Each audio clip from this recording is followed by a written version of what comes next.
So firstly, I have to import the data into Excel. So I click from text, import the PSI readings over, just click next.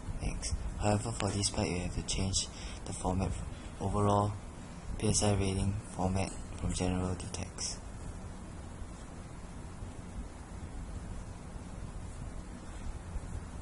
And click finish. It will show all the values. So to compare which region have the best air quality and the worst air quality, you have to go to data analysis, descriptive statistics, and click the region that you want to find, and click the output range.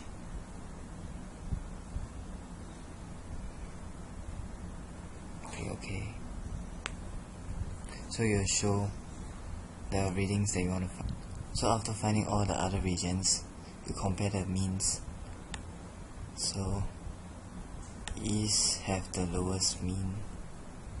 We mean the East region have the best air quality, while the West have the highest mean, which means that the region has the worst air quality. So after knowing West is the worst air quality, you just have to go to Insert, Pivot Chart. Just put the data of date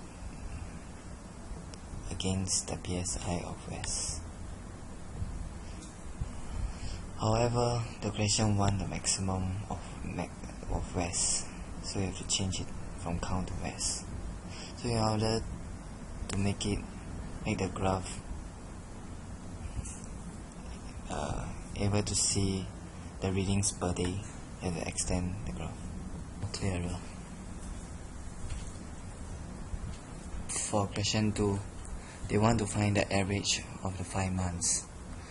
So I just have to click the date and plot it against all the other regions. And I also have to change the summarized values from count to average, and it will show the values of all the average of per day. So having this data, I can calculate out the confidence interval. So in order to get the total, I have to click the formula, which is equals sum, and plot in all the data that I want. So it's all of here. Then for standard deviation is also stdev.s, as in it's for sampling. So click all the data again, and you'll get all the data. And the end value, previously I find it is 153, as is the total days from June to October. So the point estimate, you do the same thing, equal average, and click all the total value into, click all the input into the data. So for standard error, I just have to take the standard deviation square root of n. So the formula for square root is sqrt. So you show the values that you want. And for alpha, you have to use a special formula which is norm s dot invert, and this time the value is 0.95, so you will get 1644854. So for sampling error, you just have to take standard error times alpha over divided by 2. So for the lower and upper limit, you just have to take the mean plus minus sampling error, and you get all the data. So for the second part of question 2, you have to find the PSI that exceed 30.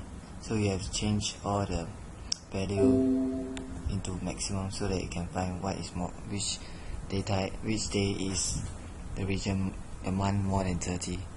So I can use the formula count if s, then record the data from July and August. So you do from July to August. So after importing the data, you have to highlight more than 30, comma. So let's do it for all the regions.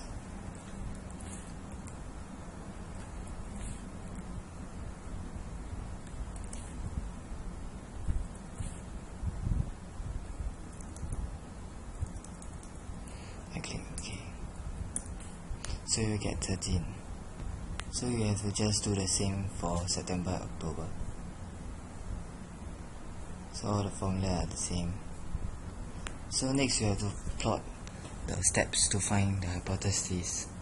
So to find, you have to state the level of significance is 0.01, and the PSI is a compare proportion from July, August, and September and October.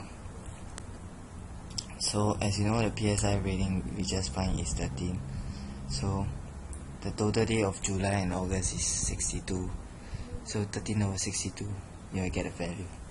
So the size is 62. So for this you do the same thing. September and October is 61, and use the value more than 30 is 11. So 11 over 61, you get a proportion amount. So the alternate hypothesis is not equal, and the null is equal. So in order to prove it, you have to find the critical value, which is the lower z value by clicking norm s dot inverse 0.005 as the Excel read the graph from the left. So we do it for the same thing, for the upper z value, and use 0.995 to get the upper value. So the statistic, you just have to input